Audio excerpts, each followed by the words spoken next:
Assalamualaikum warahmatullahi wabarakatuh. Selamat kembali ke channel Ikram TV dan juga page The Sukan, portal sukan yang paling power dalam seantero dunia. Hari Ahad ataupun tadi telah pun berlangsung 2 perlawanan. Kalau ikutkan ada 3 perlawanan.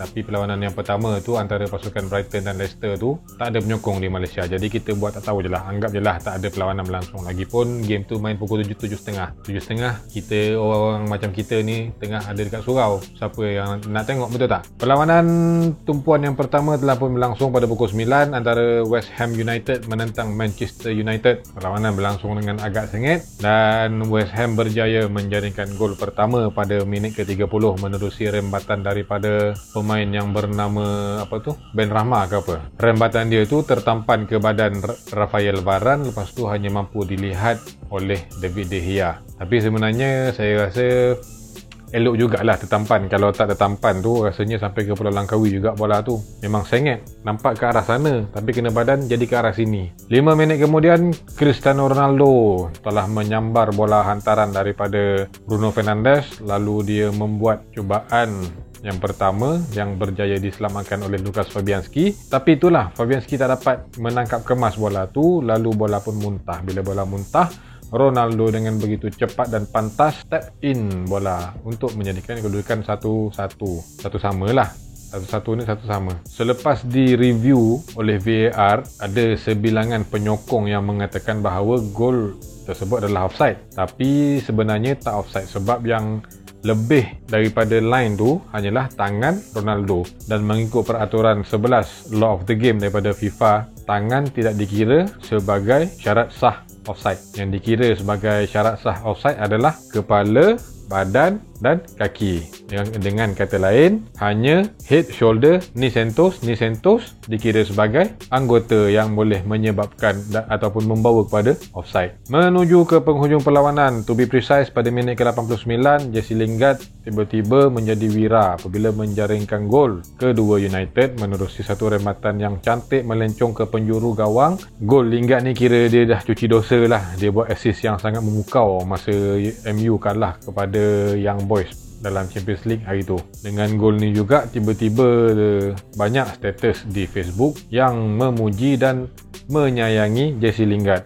Begitulah adat di dunia. Masa kita ke atas ramai orang sayang, masa kita duduk bawah ramailah yang mengeji. Sekian luahan perasaan sikit. Tapi nak ceritanya, betul-betul hujung perlawanan tu West Ham tiba-tiba dapat sepakan penalti selepas bola terkena tangan daripada Luke Shaw.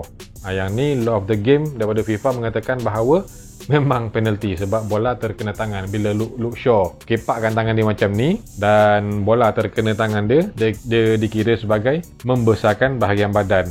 Cuma itulah, Mark Noble dimasukkan demi mengambil penalti tersebut, gagal menyempurnakan penalti. David De Gea dapat mengagak hala tuju bola dengan betul. Itu cerita pasal gol lah. Jadi keputusan akhir dia MU 2, West Ham 1. Dari segi gameplay pula, dari awal perlawanan West Ham memang bermain dengan sangat-sangat berdisiplin lah. Dia betul-betul park dia punya player dalam kotak penalti untuk menghalang sebarang cubaan hantaran kepada Cristiano Ronaldo. Seperti mana yang kita tahu, Ronaldo ni memang power dalam kotak penalti ataupun dalam siap box tu. West Ham punya fullback pula memang sangat-sangat jarang naik ke atas. Bila orang dah ramai dalam kotak penalti, depan back four West Ham tu ada satu layer lagi midfield. MU macam biasalah, dia struggle untuk break the defense. Sebab dia satu je, sebab MU tak ada midfield yang kreatif. Midfield yang ada McTominay dengan Fred sangatlah kucak-kacir. Fred dia memang world class, tapi dalam bab memberikan bola kepada opponent berbanding kepada rakan sepasukan. Daripada 80 lebih dia punya passes tu, tak tahulah berapa hantaran je, berapa pas je yang sampai ke teammate dia. Yang lain banyak dia bagi kepada pemain-pemain West Ham. Mungkin ini adalah audition untuk Fred bermain dengan West Ham pada musim depan ataupun seawal Januari nanti. McTominay bagi saya dia tak cukup kreatif lah. Kalau ikutkan dia adalah box to box midfielder macam Frank Lampard, tapi jauh sekali daripada untuk dibandingkan dengan Frank Lampard. Kalau tengok dia ni lebih kepada Eric Jemba-Jemba lah rasa McTominay ni. Lagipun dalam game ni saya pun terkejut sebenarnya Ole bagi dia main full time. sebab dia baru comeback daripada operation ataupun injury. Biasanya kalau tengok manager lain, player yang baru bermain selepas injury ataupun rehat yang panjang, dia hanya diberi masa selama 30 minit, 60 minit. Tapi Ole dia adalah seorang yang genius, lalu dia bagi McTominay sepanjang 90 minit. Mungkin McTominay ada sembang lebih kot.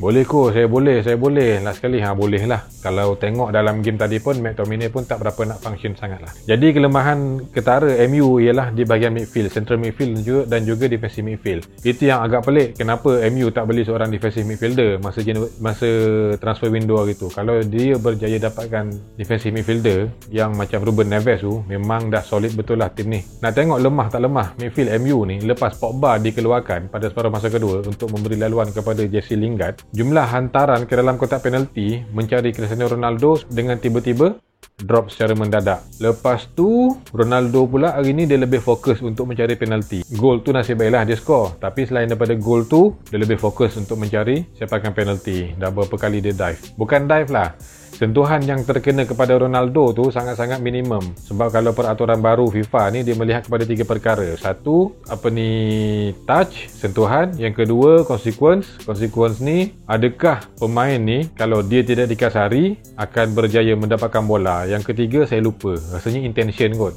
niat dia kot. Ref nak tengok sama ada player ni dia nak pergi ke bola ataupun mencari penalti. Ronaldo jatuh kepada kategori yang kedua. Sebab tu 2 atau 3 kali dalam perlawanan ni dia tak dapat penalti. Lagi satu, MU rasanya hari tu dia dah ambil coach set piece. Nama dia Eric Ramsey ke Gordon Ramsay. Tapi Gordon Ramsay tukang masak rasanya. Katanya Eric Ramsey tu dia dah design banyak set piece, banyak cara untuk mengambil set piece corner ke free kick ke apa-apalah. Dalam game lawan West Ham ni rasanya MU dapat sampai 11 corner, tapi semua rutin yang sama. Luke Shaw ambil, hantar ke dalam, tak tahu cari siapa. Itu yang saya tak faham tu. Luke Shaw sampai ke kiri kanan, tapi hasilnya tak ada juga. Adakah tak bosan melakukan perkara sama dan mengharapkan hasil yang berlainan? Itu yang Ole kena fikir. Kalau ada sesiapa boleh beritahu Ole, tolong beritahu dia. Game kedua, Tottenham lawan Chelsea. Tottenham lawan Chelsea sepatutnya menjadi satu game yang menarik lah, sebab dua-dua tim ni adalah tim yang ngetop. Tapi sayang sekali pada separuh masa pertama game ni sangat-sangat bosan. Bagi saya bosan lah, sampaikan saya terpaksa buka phone dan bermain game Candy Crush menyambung perjuangan saya di game tu. Separuh masa kedua, tindakan Tuchel memasukkan pemain kesayangan penduduk dunia N'Golo Kante telah berjaya mengubah perlawanan. Game jadi nampak lebih menarik dan lebih didominasi oleh Chelsea lah.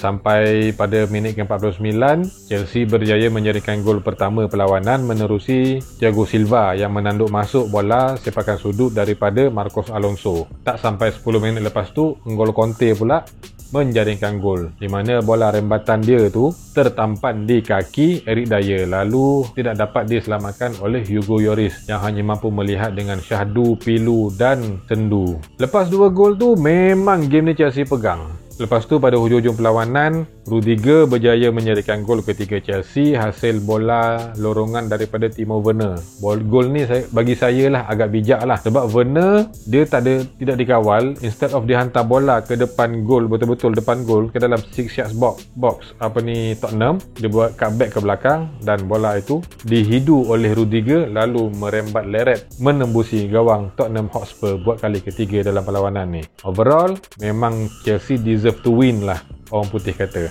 Memang berhak untuk menang. Lagipun gameplay daripada Tuchel ni dengan sistem 3-4-3 dia ni memang betul-betul power. Kunci dia senang je. Kunci setiap tim untuk power ni ialah dia punya midfield. Tuchel dia ada option midfield yang sangat-sangat sedap. Dia ada Conte, dia ada Jorginho, dia ada Kovacic, dia ada Mount, dia ada siapa tu? Saul Niguez. Saul Niguez mungkin belum biasa dengan rentak EPL lah. Lepas tu, sistem permainan dia pula 3-4-2-1. 3 centre back, 2 wing back, 2 midfield, 2 attacking midfield, seorang striker. Striker tu Romelu Lukaku. Tapi bila attack, seolah-olah jadi 1-3-6. Lebih kurang macam tu lah. 6 orang pergi attack. Dengan dia punya wing back, dua-dua naik tinggi ke atas. Dah dapat roam dekat atas. Azpilicueta dengan Alonso. Dia dapat freedom untuk melakukan attack, untuk membantu bahagian serangan. Itu yang power Chelsea ni. Lepas tu kualiti hantaran daripada Alonso, kualiti hantaran daripada Azpilicueta memang sangat-sangat bagus. Dia punya link up play dengan pemain attacking juga sangat-sangat bagus. Dalam game ni Lukaku tak berapa nak menjadilah. Sebab biasalah Lukaku bila lawan tim Big Six ni ataupun traditional Big Six, dia tidak berapa nak menjadi sebab pergerakan dia dirantai oleh pertahanan yang bagus. Kalau lawan tim yang bukan Big Six, biasanya Lukaku akan dapat peluang lah untuk bergerak dan menjaringkan gol. Tapi ada satu momen ni saya tengok game tu, Lukaku dia bagi semangat dekat Werner. Ada satu ketika tu Lukaku berjaya melakukan hantaran kepada Werner. Werner dah berdepan one on one dengan keeper Spurs. Lepas tu terplan out macam mana entah, bola pun kelepek ke tepi. Lukaku pun angkat, cuba lagi. Mungkinlah dia cakap macam tu. Itu side Chelsea. Daripada Tottenham pula tak tahulah apa yang jadi. First 3 games dia bagus, dia cemerlang, menang 1-0 dengan City. Menang.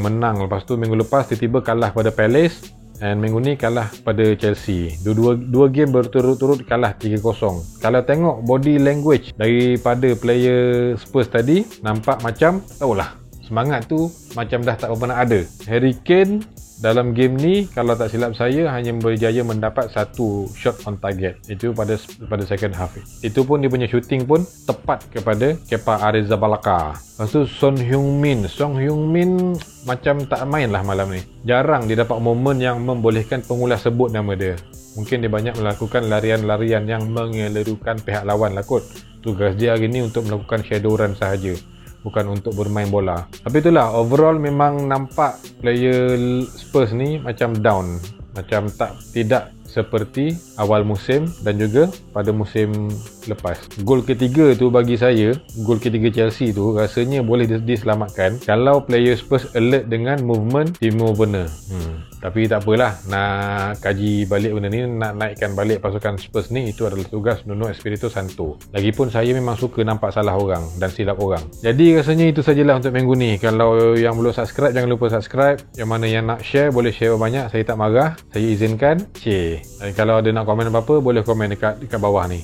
Okey, minggu depan game sedap Chelsea lawan Manchester City, dua title contender. Jadi minggu depan kita cerita pasal benda lain pula, pasal dua tim ni pula. Okey.